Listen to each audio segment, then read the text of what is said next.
Hello everyone BK Assamese किचेनলৈ আপোনালোকক স্বাগতম জনালো। আশা কৰো আপোনালোকে সকলোৱে ভালে আছে।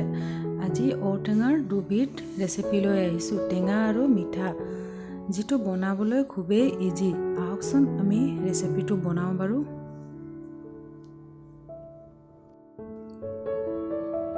এই ৰেচিপিটো বনাবলৈ মই অলপ ঔটেঙা মিহি সৰু সৰুকৈ কাটি ললো। এতিয়া এটা কেৰাহীত তেল গৰম কৰি তেলখিনি ভালকৈ গৰম হোৱাত আধা চামুচ পাঁচফোৰণ, দুটা শুকান জলকীয়া আৰু 4-5 ফুটা নহৰু থেতালি লৈ পেলাই তেলখিনি দি ভালকৈ ৰংচোৱা হ'বলৈ দিম। এইখিনি ভালকৈ ৰংচোৱা হোৱাত ঔটেঙাখিনি ইয়াতে ঢালি ভালকৈ মিক্স কৰি ল'ম।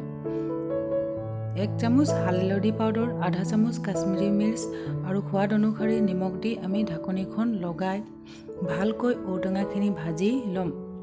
ঔটেঙাখিনি ভালকৈ ভাজি লোৱাৰ পিছত তাত আমি সৰু গিলাছত 2 গিলাছ পানী দি ভালকৈ উতলিব দিম।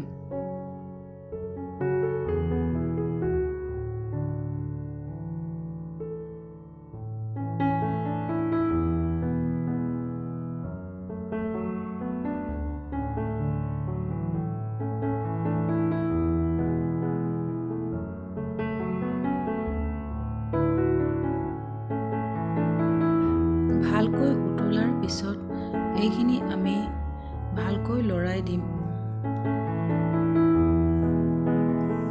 ঔটেঙাখিনি ভালকৈ উতল দিছে।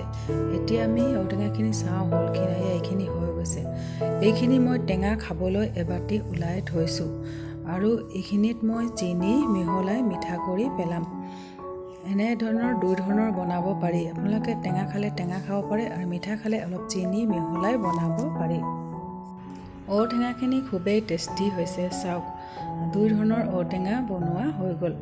টেঙা মিঠা দুই ধৰণৰ। আপোনালোকে এনেকৈ বনাই চাবচোন আৰু ৰেচিপিটো ভাল লাগিলে ছাবস্ক্ৰাইব, লাইক এণ্ড শ্বেয়াৰ কৰিব।